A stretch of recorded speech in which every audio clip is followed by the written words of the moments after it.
হুজুর আমরা দুই ভাই, আমি আমার মাকে অনেক ভালোবাসি, এমনকি মায়ের যাবতীয় খরচ ওষুধ ইত্যাদি আমি দেই, কিন্তু মায়ের কাছে আমি ভালো না। ছোট ভাই ভালো, এমনকি আমার মা বাবা ছোট ভাইয়ের প্রতি টান। এখন আমার করণীয় কি?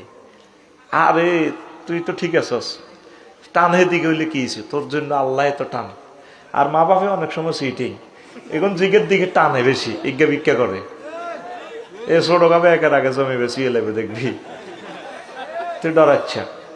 লাকসম অজ্ঞা আছে, কইলাম কি তুই বাপের বিল্ডিং ও থাস না কা, কোন আর দরকার নাই। মা বাপের জিজ্ঞের দিকে বেশি টানে অবৈধভাবে, ইজ্ঞা ভিক্ষা করব।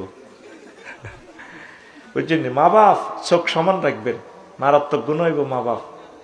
আপনাদের জাস্টিস আল্লাহ জাল্লা শাহানু, সব ছেলে মেয়েকে সমান ভালোবাসবে। আমি আমার 4 জনের সমান সমান ভালোবাসা দিই, আলহামদুলিল্লাহ।